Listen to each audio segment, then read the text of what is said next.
Hello students, कैसे हैं आप लोग। स्टूडेंट्स, आज हम लोग देखने जा रहे हैं अपना प्रॉपर्टीज ऑफ एपी। इससे पहले हम लोगों ने कहां तक देख रखा है बच्चों? तो इससे पहले हम लोगों ने some of the series of AP देख रखा है। तो चलिए शुरू करते हैं आज के लेक्चर को बिना किसी देरी के।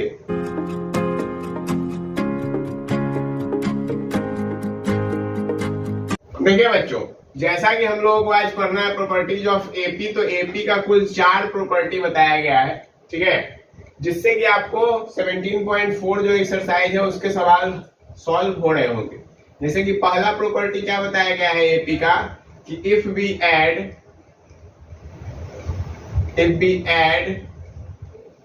सेम नंबर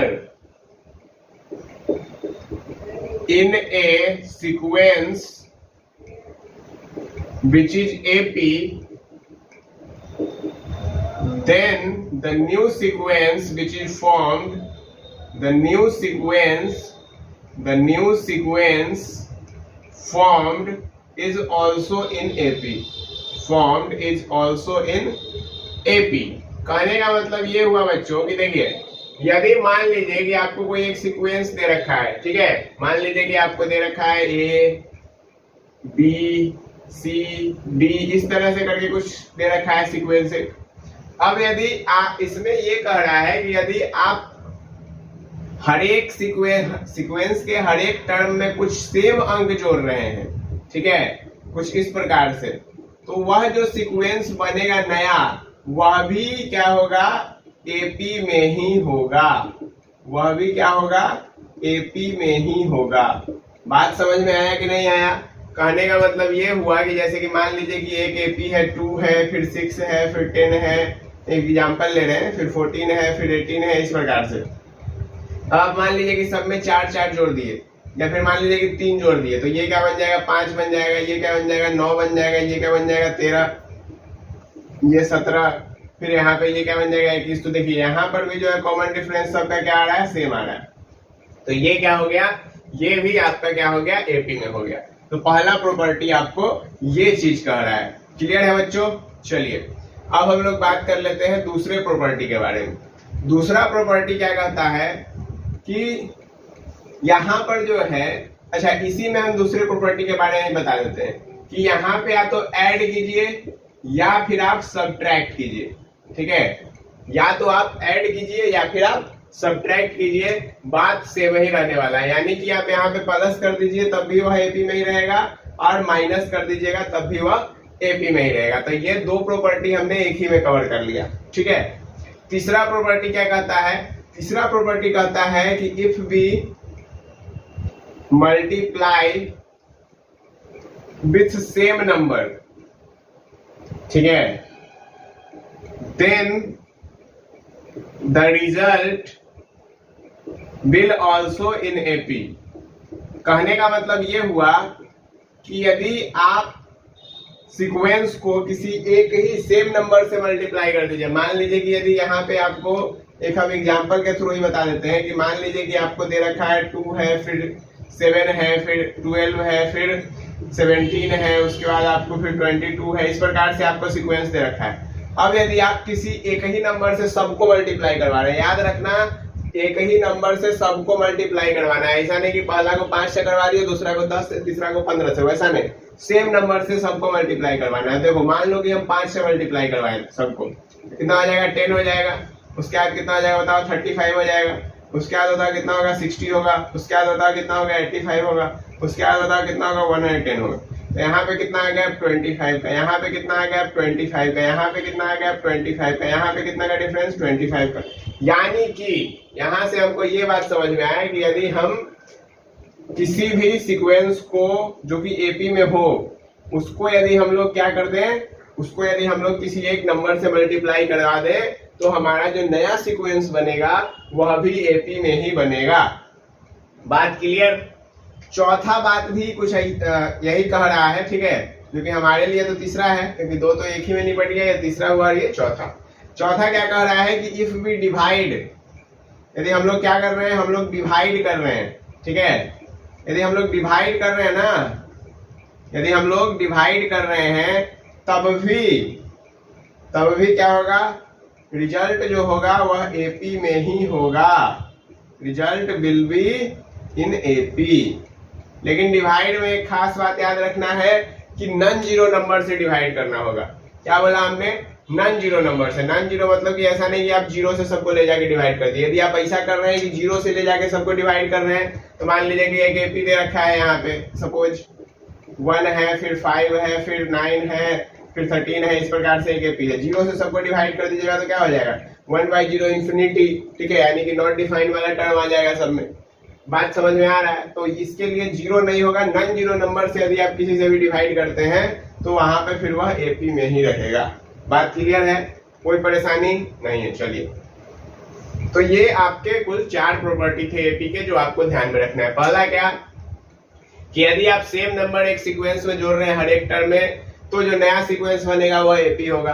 दूसरा क्या कि यदि सब्ट्रैक्ट कर रहे हैं तो भी एपी होगा। तीसरा क्या कि यदि मल्टीप्लाई कर रहे हैं तो भी एपी में ही होगा। और चौथा क्या कि यदि डिवाइड कर रहे हैं तो भी एपी में ही होगा। लेकिन डिवाइड में शर्त क्या कर दिया गया?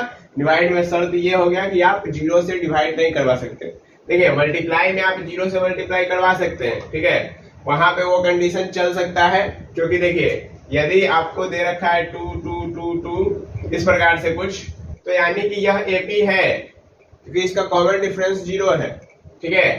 ऐसा सवाल IIT में पूछ चुका है एक बार, समझे बच्चों? हाँ, तो इसके लिए इस बात का ध्यान रखें कि यदि आपको एक सीक्वेंस दे रखा है लगातार 2 तो पूछ रहा है क्या वह एपी है कि नहीं, तो वह एपी है। तो उसी प्रकार से यदि जीरो से मल्टीप्लाई करवाते हैं तो सब 0 0 0 0 0 बन जाएगा। यदि 0 बन जाएगा तो वह भी एपी हो जाएगा। बात क्लियर है? कोई परेशानी नहीं? ये चारों प्रॉपर्टी समझ में आ गया? चलिए, ठीक है। अब हम लोग चलते हैं अपना एक्सरसाइज 17.4 का पहला क्वेश्चन है हमारे पास। पहला क्वेश्चन क्या है बच्चों? पहला क्वेश्चन है if a by b plus c, b by a plus c, c by a plus b are in AP. मतलब कि ये 3 नंबर है जो कि एपी में है और कह रहा है कि a plus b plus c का वैल्यू 0 के बराबर नहीं है। तो आपको प्रूफ करना है ये चीज। अब क्या करेंगे? तो अब यदि आप ये सोचेंगे कि सर यहाँ पे 1 बनाना है ऊपर में, तो ऐसा काम करवाते हैं कि इसको a से डिवाइड करवा दे, इसको b से डिवाइड करवा दे, इसको c से डिवाइड करवा दे। तो वो गलत है। वो क्या है? गलत है। क्यों गलत है बच्चों? गलत इसलिए है क्योंकि मैंने क्या बोला, सेम नंबर से ही डिवाइड या फिर मल्टीप्लाई करवा सकते हैं आप। बात समझे कि नहीं समझे? समझ गए। तो देखिए, और इस प्रकार के सवाल को सॉल्व करने का 2 तरीका हो सकता है कि यदि आप यहां से चल के यहां तक पहुंच जाए, यहां से चल के यहां तक पहुंच जाए तो भी सही है, नहीं तो आप यहाँ इस ये जो दे रखा है सवाल में उससे चल के जो प्रूफ कर रहा है वहां तक पहुंच जाए तो भी सही है। दोनों ही तरीका आपका सही माना जाएगा। क्लियर है बच्चों? तो देखिए, हम लोग जो दे रखा है सवाल में उससे चलेंगे। कह क्या रहा है? कह रहा है a by b plus c, b by a plus c और c by a plus b। ये क्या है? ये एपी में है। अच्छा, ठीक है। अब हमको बनाना क्या है? 1 बनाना है। और एक और चीज क्या दे रखा है? एक और चीज दे रखा है a plus b plus c is not equal to 0। यानी कि यदि हम लोग देखें तो a plus b plus c यहाँ पे बनाया जा सकता है। कैसे? देखिए, ऐसे बना सकते हैं ना कि आप हर एक टर्म में क्या कर दीजिए, आप हर एक टर्म में जो है +1 कर दीजिए, ठीक है। क्या कर दीजिए बच्चों? +1। तो ये भी क्या हो जाएगा? एपी में हो जाएगा। Very good. अब यदि आप हर एक टर्म में +1 करते हैं तो ये क्या बना? a plus b plus c।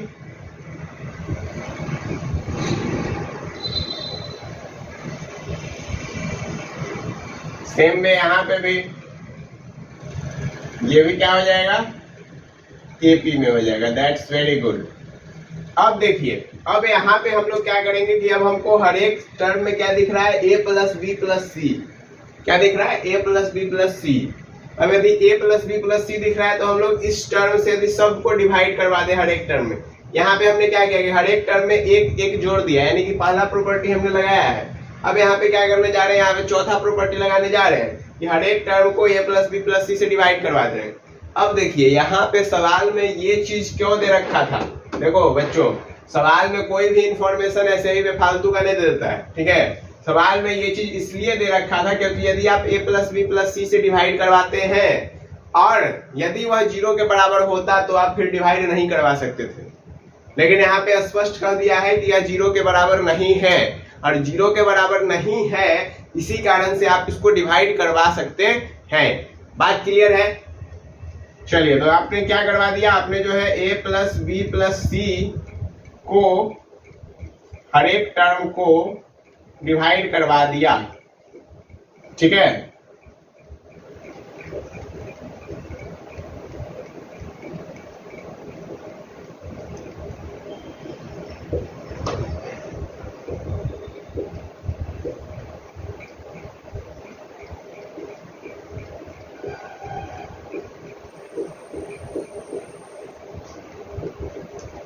आपने क्या करवा दिया, डिवाइड करवाया। देखिए ये मर गया, ये भी मर गया, ये भी मर गया, तो ये क्या बना, ये बना 1/b प्लस सी, ये बना 1/a प्लस सी, और ये बना 1/a प्लस b। ये भी क्या आ गया बच्चों, ये भी आ गया आपका AP में। समझ में आया बच्चों? कोई परेशानी यहाँ तक में नहीं है। ये सवाल भी हमको उम्मीद है कि आपको समझ में आया होगा कि हमने कैसे सॉल्व किया है। पहले 1 जोड़ा, फिर उसके बाद फिर कुछ बना, फिर उसके बाद जो बना उसको हमने एलिमिनेट कर दिया डिवाइड करवा के। क्यों डिवाइड करवाया ये भी मैंने आपको समझा दिया। तो उम्मीद है हमको कि ये क्वेश्चन आपको समझ में आया होगा। अब हम लोग चलते हैं नेक्स्ट क्वेश्चन की ओर। स्टूडेंट्स, क्वेश्चन नंबर 2 क्या कह रहा है? क्वेश्चन नंबर 2 कह रहा है कि if a square b square c square are in AP so that a by b plus c, b by a plus c, c by a plus b are in AP। कहने का मतलब कि यदि यह AP में है तो आपको बताना है कि यह भी AP में होगा, ठीक है। अब देखिए, अब यदि ऐसा सवाल है तो अब इसमें क्या करेंगे, यहाँ पे स्क्वायर का टर्म दिख रहा है, यहाँ पे वैसा कुछ नहीं दिख रहा है, ठीक है। तो हम लोग को यहाँ पे AP का कुछ प्रॉपर्टी लगाना पड़ेगा। कैसे? जैसे देखिए पुराना वाला सब, second term minus first term बराबर T3 माइनस T2, ठीक है, इस प्रकार का।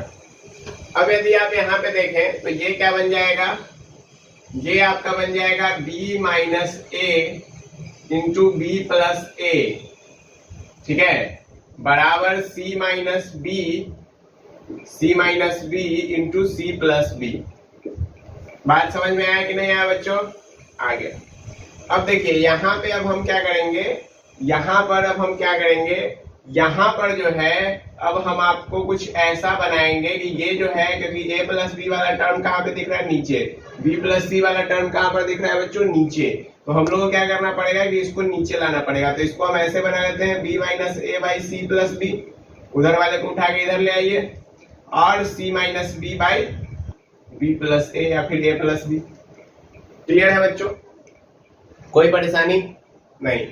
अब देखिए यहाँ तक के तो आपको बात समझ में आ गया, क्लियर है आराम से। अब इसके बाद क्या करेंगे, तो देखिए बच्चों, इसके बाद हम लोग को अपने मन से इसमें एक नंबर को मल्टीप्लाई करना पड़ेगा। कौन से नंबर को मल्टीप्लाई करना पड़ेगा? तो हमको मल्टीप्लाई करना पड़ेगा 1 बाय c प्लस a को। किसको? c प्लस a को। तो ये कुछ ऐसा बनेगा, बोथ साइड मल्टीप्लाई करेंगे। क्लियर है? कोई परेशानी यहां तक में नहीं है? अब देखिए, अब इसके आगे जब ये चीज टूटेगा तो ये क्या बन जाएगा, ये बन जाएगा 1 by c plus a minus 1 by b plus c बराबर 1 बाय a प्लस b। नहीं, एक सेकंड, यहाँ पर आपको जो है बन जाएगा 1 by c plus a minus 1 by a plus b. एक से बार आप इसको चेक कर लीजिए। देखिए यदि एलसीएम लेते हैं तो मल्टीप्लाई में ये आ जाएगा, इधर बन जाएगा b प्लस सी, तो यहाँ पे बन गया b माइनस ए, ठीक है। यहाँ पे यदि एलसीएम लीजिए तो यहाँ पे क्या बना, a प्लस बी, और इधर बन जाएगा c माइनस ए। नहीं, ये गड़बड़ हो गया, ठीक है। यहाँ पे a प्लस बी होगा और यहाँ पे जो है c प्लस ए होगा, ठीक है, ये ऐसा होगा। तो यदि आप देखिए तो ये चीज फिर से, यदि आप देखिए तो हम लोग क्या कर सकते हैं, ये चीज फिर से, क्योंकि यहाँ पे ये 2 बार आ गया तो ये दूसरा टर्म हो गया, ये पहला टर्म हो गया, ये तीसरा टर्म हो गया। यानी कि हम लोग कह सकते हैं 1 by b plus c, 1 by a plus b, या फिर आप सी प्लस ए लिख लीजिए, कोई दिक्कत नहीं है। और फिर 1/b प्लस a, ये क्या हो गया AP में हो गए। ये क्या हो गया बच्चों AP में। अब ऐसा टर्म हम लोग पिछले सवाल में लाए थे, याद है? पिछले सवाल में सेम ऐसा था और हमको लाना ये था और हम यहां से चले थे। इस बार हम यहाँ पर हैं और हमको ये चाहिए। इस बार हम यहाँ पर हैं और हमको ये चाहिए। अब हम लोग क्या करेंगे, देखिए यहाँ पर यदि हम देखें तो हम लोग हर एक टर्म में जो है अपने मन से a plus B plus C से मल्टीप्लाई करवा सकते हैं। क्या करवा सकते हैं? a plus B plus C से multiply, a plus B plus C से multiply, a plus B plus C से मल्टीप्लाई। तो क्या ये भी AP में होगा? बिल्कुल होगा, बिल्कुल होगा, कोई दो मत नहीं है। और इसके बाद आप क्या कर दीजिए कि यहां पर जो है आप कर दीजिए -1। क्या कर दीजिए? और यहां पर -1, यहां पे फिर से -1, यहां पर फिर से ये भी AP में हो जाएगा क्योंकि सेम नंबर से हमने क्या कर दिया, सब में सब्ट्रैक्ट किया।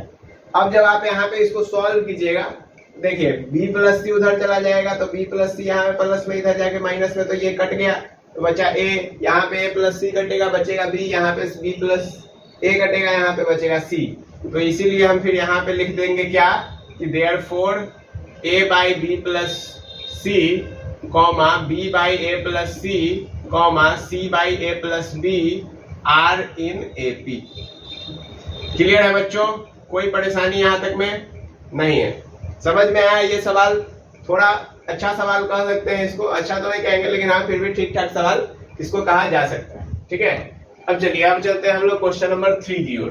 क्वेश्चन नंबर 3 कह रहा है if ABC are in AP, मतलब कि ABC AP में है तो आपको क्या प्रूव करना है? तो ये प्रूव करना है। 3 में 3 सवाल थे, मैंने एक ही बताया है, 2 आप लोग खुद ट्राई कीजिएगा। यदि नहीं बना तो आप मैसेज कर दीजिए, कमेंट कर दीजिए, हम आपको बता देंगे। ठीक है, तो देखिए ये कुछ ऐसा सवाल है। अब यदि हमको इसको सॉल्व करना है तो हम क्या करेंगे?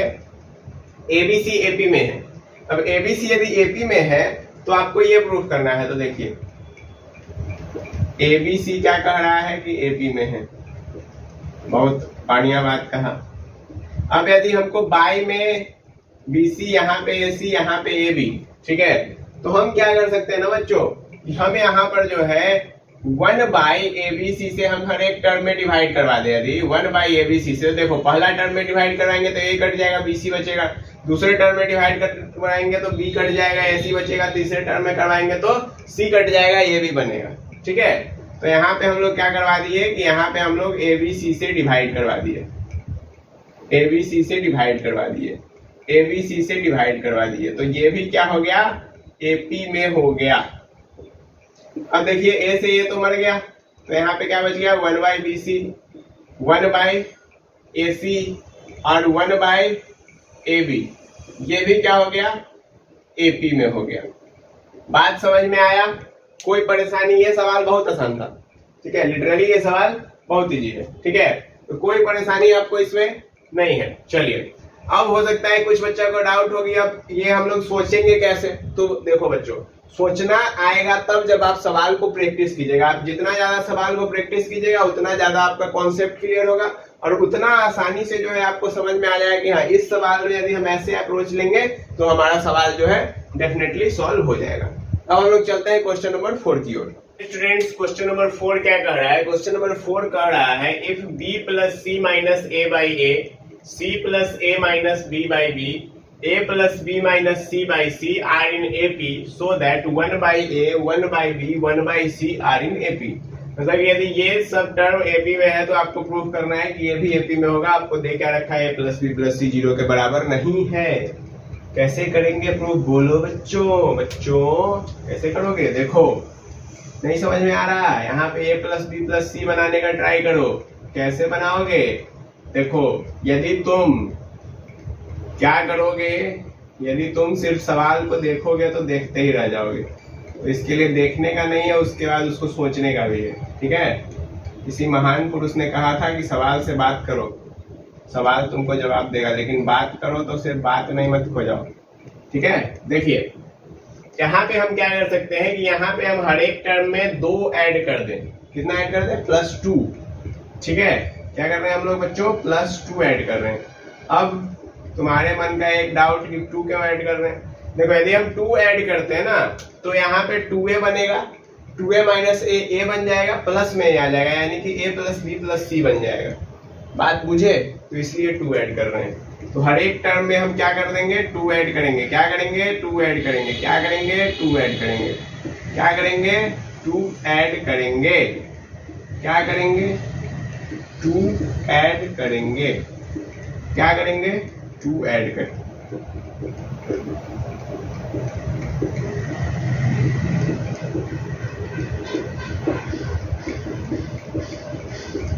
ऐसा आपका यहाँ पे ये कुछ बन गया। ठीक है, अब देखिए, अब हमको 1/a लाना था, तो यहाँ पे ये जो चीज हमको दिख रहा है a + b + c, इससे हर एक टर्म को अब क्या करवा दो? डिवाइड करवा दो। क्या करवा दो? डिवाइड करवा दो। क्या करवा दो? डिवाइड। क्या? डिवाइड। क्या करवाने का है बच्चों? डिवाइड करवाने का। वेरी गुड, समझदार लगते हो। चलो ठीक है, बच्चे वैसे भी समझदार होते हैं। चलिए, तो देखिए इसके बाद क्या हुआ कि ये टर्म मर गया, तो क्या बना? 1/a, 1/b, 1/c, ये क्या चीज बन गया? AP बन गया। क्लियर है बच्चों? कोई परेशानी इस सवाल में बोलो? नहीं है। ठीक है, अब हम लोग चलते हैं क्वेश्चन नंबर 5 की ओर। That's very good.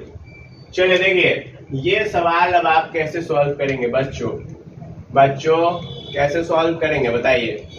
1/b - c है, 1/c - a है, 1/a - b है। अब आपको यदि इस सवाल को सॉल्व करना है और हमको सवाल में कुछ ऐसा दे रखा है, कैसे सॉल्व करेंगे आप लोग? कोई आइडिया, कुछ उपाय नहीं है?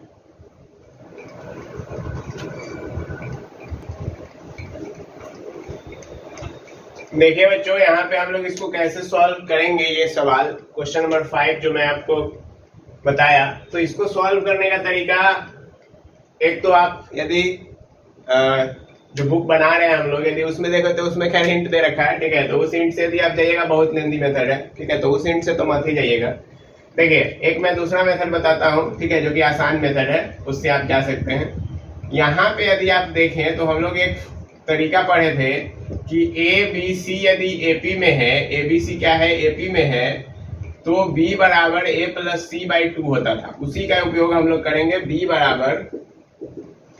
A + C/2 करने जा रहे हैं। ठीक है, अब यहाँ पे आप इसको पूरा तोड़ेंगे। ठीक है, जब तोड़ेंगे तो यहाँ पे बनेगा C² + A² - 2AC = B² + C² - 2BC + A² + B² - 2AB/2। 2 से इसको मल्टीप्लाई करवा दीजिए तो क्या बना बच्चों? 2C² + 2A² - 2AC, 2 का यहाँ पे 4 हो जाएगा, -4AC बराबर यहाँ पे बन जाएगा 2B² + A² + C² - 2BC - 2AB। अब देखिए A और C यहाँ पे भी है, 2 बार है, तो एक बार कट इधर ले आइए, तो क्या बन जाएगा? A² + C²। अच्छा, यहाँ पे हम लोग ने इसको एक परफेक्ट स्क्वायर का रूप दे देते हैं। A² + C² - 2AC बराबर यहाँ पे हमने क्या कर दिया कि इसको बना दिया 2B², ये है ही, -2BC - 2AB, और माइनस ये जो 2AC इधर बच गया, इसको इधर भेज के हम लोगों ने क्या कर लिया कि इसको जो है जब उधर भेजेंगे तो ये क्या हो जाएगा? प्लस में चला जाएगा। प्लस में कितना जाएगा? 2AC जाएगा। क्लियर है बच्चों? कोई परेशानी यहाँ तक में नहीं है। चलिए, अब देखिए, अब यहाँ से जो है, यहाँ से क्या होगा कि ये आपका A - C का होल स्क्वायर बना, और इसके बाद जो है A - C का ये होल स्क्वायर बन गया। ठीक है, यहाँ पे देखिए, तो आप इस टर्म में से 2B को कॉमन ले सकते हैं, तो अंदर में क्या बच जाएगा? B - C बच जाएगा। यहाँ पे आप प्लस के साथ आप यहाँ से भी 2B को कॉमन ले सकते हैं, तो अंदर में क्या बच जाएगा? B - C बच जाएगा। एक सेकंड, 2A कॉमन ले सकते हैं। ठीक है, तो यानी कि यहां से बना a माइनस सी का होल स्क्वायर बराबर 2 इंटू बी माइनस सी इंटू ए प्लस बी। ऐसा आपका एक टर्म यहां से बन गया। कोई परेशानी नहीं है बच्चों यहां तक में क्या आप लोगों को सारी बातें मेरी क्लियर है? मैंने कैसे यहां तक बनाया है, कोई दिक्कत यहां तक में नहीं है। अब देखिए यहां पर जो है अब हम लोग क्या करेंगे, यहां पर अब हम लोग इसके बाद क्या करेंगे कि हमको ये आ जाए, ठीक है, इसके बाद कुछ तो करना पड़ेगा। तो देखिए यहां से जाने का दो तरीका है, मैं आपको दोनों ही मेथड बता देता हूं, ठीक है। सॉल्व हम आगे इसमें अब नहीं करेंगे, ठीक है, आप सॉल्व खुद कर सकते हैं। एक कि आप इससे चलिए फिर, और यहाँ पर जो है इस टर्म का स्क्वायर, ठीक है, यानी कि ये टर्म इसको आप बनाइए कुछ इस प्रकार से जैसा कि हमने यहाँ पे बनाया, और उसके बाद फिर आप यहाँ तक पहुंचिए। एक तरीका वो है, और दूसरा तरीका क्या है? दूसरा तरीका ये है कि आप जो है एक टर्म को इधर भेज दीजिए और उसके बाद फिर जब आप सॉल्व कीजिएगा तो आपको यहाँ तक पहुंच जाइएगा। क्लियर है बच्चों? कोई परेशानी इसमें नहीं है, क्योंकि इस तरह के सवाल हमने पहले भी सॉल्व किए हैं, जैसे क्वेश्चन नंबर 2 था, ठीक है, इसी टाइप का क्वेश्चन था जो कि आप सॉल्व करके आए हैं, तो इसमें आपको कोई परेशानी नहीं होने वाली है। तो बच्चों इसमें 6 सवाल थे इस एक्सरसाइज में, 5 तक मैंने बताया है, छठा आप खुद ट्राई करेंगे अपनी ईमानदारी से। तो आज के लेक्चर में इतना ही, और हम लोग का 17.4 भी आज के लेक्चर में खत्म हो गया। अब हम लोग मिलेंगे अगले दिन, ठीक है, और उसमें हम लोग कैप्चर कर रहे होंगे एक्सरसाइज 17.5, ठीक है, और 17.5 में लगभग कम ही क्वेश्चन है, तो मैं कोशिश करूंगा कि वह पूरा एक्सरसाइज एक ही वीडियो में आ जाए। तो मिलते हैं फिर नेक्स्ट लेक्चर में, तब तक के लिए देखते रहिए अपना मैथ चैनल को कर दीजिएगा सब्सक्राइब और वीडियो कर दीजिएगा लाइक।